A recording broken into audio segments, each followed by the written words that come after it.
유스티니아누스 대제 부부의 숨겨진 비밀. 유스티니아누스 대제는 서기 6세기 비잔틴 제국을 통치한 황제로 옛 로마 제국 전성기의 영토를 거의 회복한 인물이다. 그는 로마법을 집대성했고 공의회를 개최해 동서교회의 화합을 도모하였으며 소피아 대성당 등 뛰어난 건축물들을 세운 위대한 황제였다. 아코이메토스 즉 잠없는 사람이라는 별명으로 불릴 정도로 일에 몰두했던 그는 로마 제국의 영광을 회복시킨 위대한 군주임이 분명하다. 이런 위대한 유스티니아누스 대제의 삶에서 빠질 수 없는 인물은 일반적인 황후를 넘어 여제라 불리었던 부인 테오도라이다. 유스티니아누스 대제는 서커스 단원의 딸이자 천한 신분 출신의 황후 테오도라를 존중해서 사실상 공동으로 통치했다. 많은 역사가들은 테오도라 황후가 정치적인 능력면에서는 황제와 대등한 수준이거나 혹은 그를 능가하는 정치인이었다고 평가한다. 테오도라의 아버지는 전차 경기장에서 곰조련사로 있었고 그녀 또한 어린 시절부터 경기장에서 무의 또는 배우로 매우 천한 직업을 가졌다고 한다. 그녀의 미모와 총명함에 끌린 유스티니아누스는 테오도라와 결혼하기 위하여 황제인 삼촌 유스티누스 1세를 조정하여 천민과 귀족의 통혼을 허락하는 법안까지 만들게 하였다. 프로코피우스의 전사에 따르면 유스티니아누스 대제는 치세 초기에 일어난 니카 반란시 당황하여 항구의 배를 준비시키고 도망치려고 했다. 그러자 테오도라는 이렇게 말했다고 한다. 폐하시여, 만약 지금 폐하께서 목숨을 부지하시기 원하신다면 어려울 것은 어디에도 없습니다. 하지만 생각해보소서. 그렇게까지 해서 살아남은 뒤 과연 죽는 것보다야 나았다고 말할 수 있겠습니까?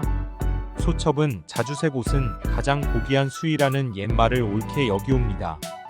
이 말에 정신을 차린 유스티니아누스는 도망치는 것을 포기하고 벨리사리우스 등 유능한 장군을 불러들여 반란을 진압하게 한다. 유스티니아누스 못지않게 테오도라도 꽤 괜찮은 황후였던 것 같다. 테오도라는 자신과 같은 여성들의 인권을 위해 일했다. 어린 소녀들의 인신매매를 엄단하는 법을 제정하게 하고 이혼법을 여성에게 유리한 방향으로 개정함으로써 여권을 신장한 황후였다. 또한 성매매 여성들을 위한 칩을 만들어주고 강간을 사형으로 처벌하는 법을 마련했다.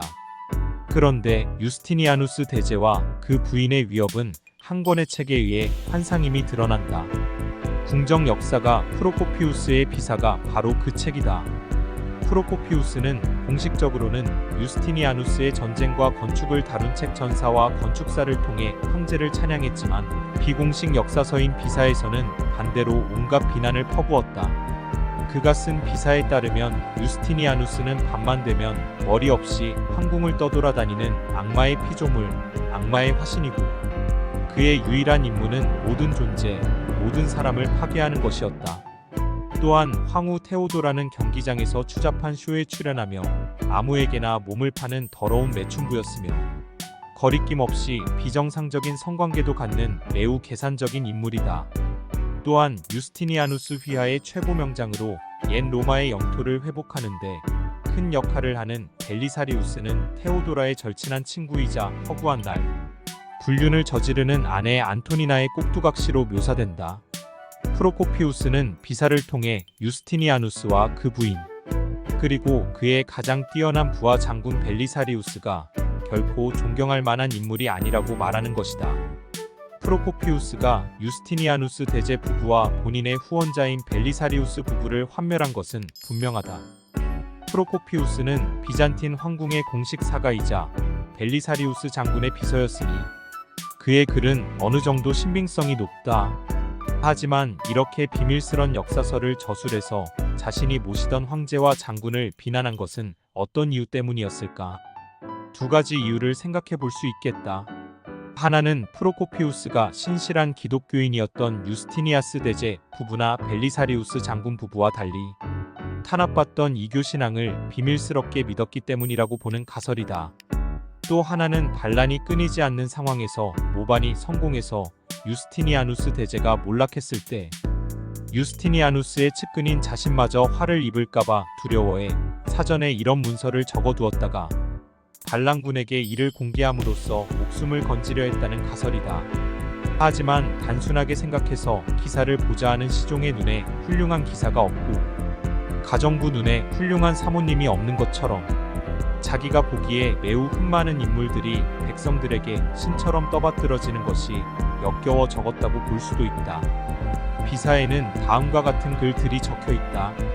테오도라는 극장에서 많은 사람들이 지켜보는 가운데 옷을 벗고 사타구니를 가린 무화과 나뭇잎을 제외하고는 누드 상태로 서 있었다. 그녀가 무대 바닥에 눕자 노예는 그녀의 사타구니를 가린 무화과 나뭇잎에 보리 알갱이를 뿌렸다. 그 후 거위는 보리 알갱이를 하나씩 먹기 시작했다. 늦은 밤 궁전에서 유스티니아누스와 함께 있었던 순수한 정신력을 가진 몇몇 사람들은 이상한 악마 형태가 그의 자리를 차지하는 것을 보았다고 생각했다.